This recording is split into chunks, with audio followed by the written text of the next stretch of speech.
Esta mensagem nos fala sobre o milênio. A sétima e última visão do Apocalipse tem início no seu 20º capítulo. É o capítulo mais polêmico e muitos o consideram um capítulo-chave. Há muitas interpretações a respeito do milênio, ausentes nas páginas da Bíblia, que têm sido a base de interpretação das escolas que estudam as profecias desse livro. Mas vamos nos fixar no que a palavra de Deus nos diz, passando a examinar esta sétima visão.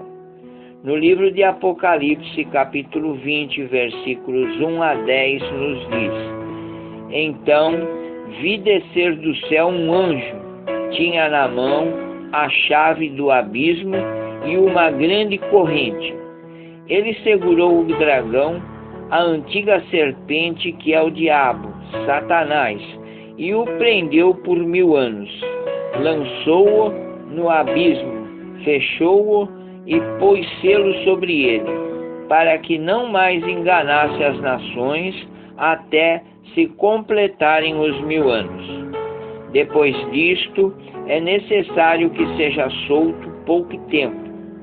Vi também tronos, e nestes sentaram-se aqueles aos quais foi dada a autoridade de julgar.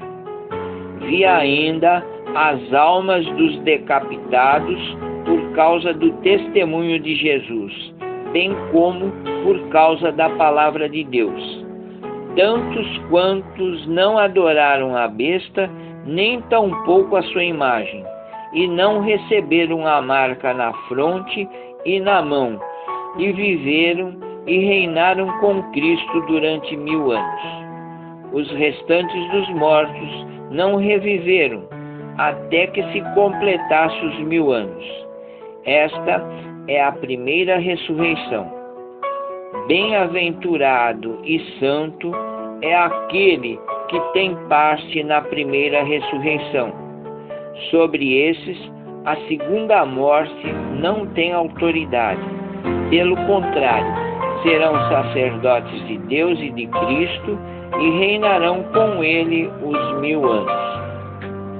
Quando, porém, se completarem 1000 anos, Satanás será solto de sua prisão e sairá a seduzir as nações que há nos 4 cantos da terra, Gog e Magog, a fim de reuni-los para a peleja. O número desses é como a areia do mar. Marcharam então pela superfície da terra e sitiaram o acampamento dos santos e da cidade querida.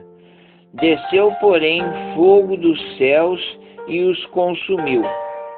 O diabo, o sedutor deles, foi lançado para dentro do fogo e enxofre, onde também se encontram não só a besta, como também o falso profeta, e serão atormentados de dia e de noite pelos séculos dos séculos.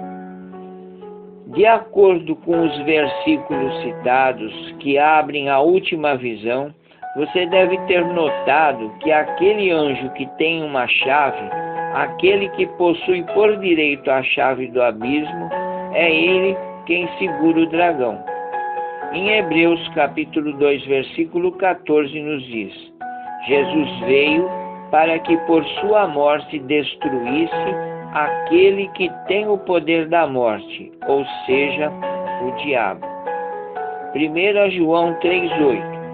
Para isto se manifestou o Filho de Deus, para destruir as obras do diabo. A expulsão de Satanás foi o resultado da coroação de Cristo.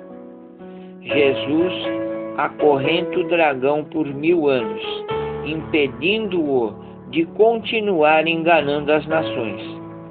Assim, a amarração de Satanás começou na primeira vinda de Cristo, e isto é o que Apocalipse 20, versículo 2 significa.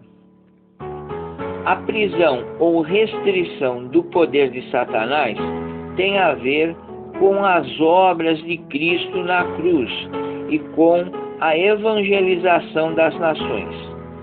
Depois desse período, durante curto espaço de tempo, ele será solto novamente. O que significa tudo isto? Esse pouco tempo retrata o período da grande tribulação, a apostasia e o reinado do anticristo. Neste período, João não só contempla tronos, reis com autoridade para julgar, como também pessoas morrendo por sua fé, os mártires que não receberam a marca da besta. Apocalipse 20, versículo 4. O que João está descrevendo é precisamente o período durante o qual o dragão, através dos poderes governamentais e religiosos, persegue a noiva do Cordeiro, matando as duas testemunhas e cometendo toda a sorte de corrupção e maldade. Esse capítulo nos fala de um período completo. Vejamos o número 10, que significa totalidade, e 3, a trindade, e o número 10 cubicado, ou seja, 10 vezes 10 vezes 10, totalizando 1000. 1000 anos é o tempo que vai da primeira à segunda vinda, e o período que Cristo está reinando até colocar todos os seus inimigos debaixo de seus pés. 1 Coríntios capítulo 15, versículos 23 a 25. O reinado dos salvos com Cristo é no céu. Este reinado não é na terra. Quando se fala em trono, este é no céu. Não existe nenhuma referência à terra, nem muito menos à Palestina. A cena ocorre no céu e não na terra. Portanto, este reinado não pode ser na terra. João vê almas e não corpo. Jesus prometeu aos vencedores que eles se assentariam com ele no seu trono. Apocalipse 3, 21. Os salvos estarão com ele no Monte Sião. Apocalipse 14, versículo 1. Quem são estes que estão reinando com Cristo? São todos os salvos, os mártires e todos aqueles que morreram em sua fé. Os outros mortos, ou seja, os incrédulos, não tornaram a viver até que os 1000 anos sejam cumpridos. Este período entra na segunda morte. E qual é o significado da primeira ressurreição e da segunda morte? Os inimigos de Deus são derrotados em descrições diferentes. Eles caem todos ao mesmo tempo.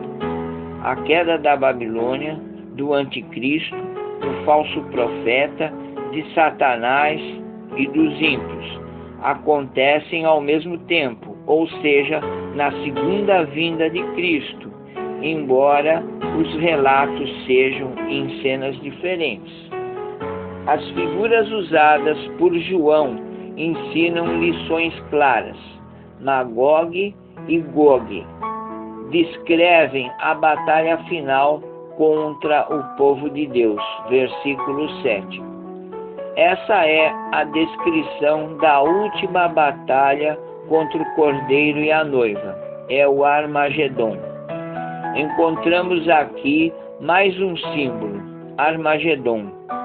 No primeiro século, o povo conheceu o Vale do Megido, que é o Armagedon, como local de grandes batalhas, convertendo esta palavra em símbolo de qualquer peleja decisiva, mencionada no Apocalipse.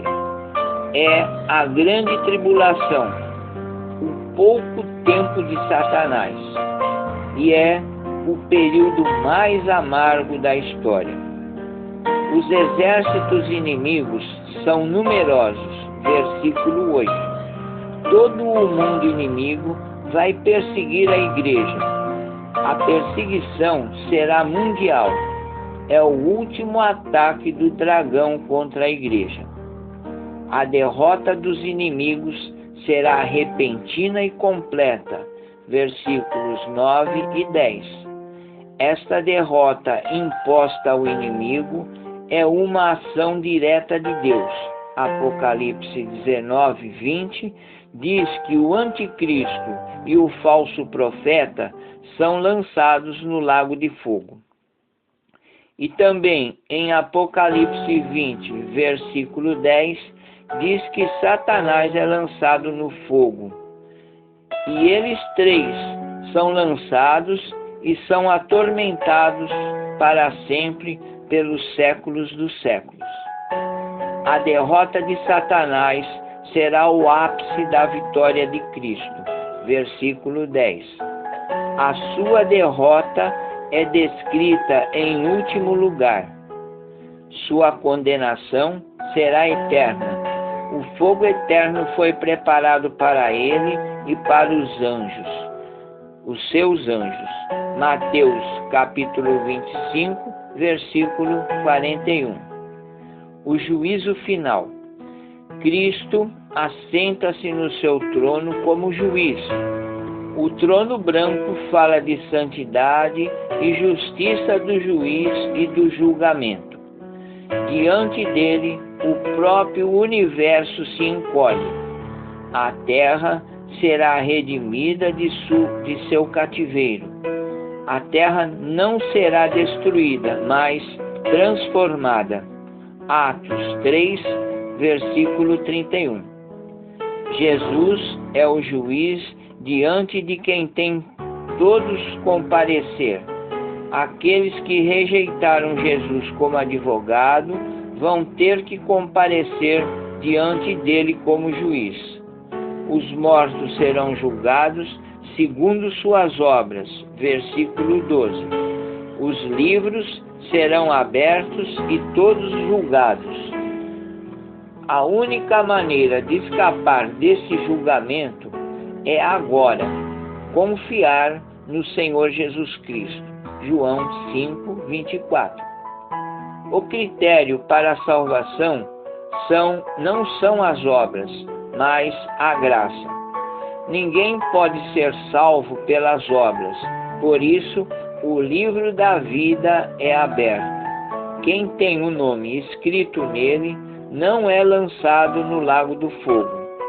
Isso já nos mostra que os salvos estão participando desse julgamento.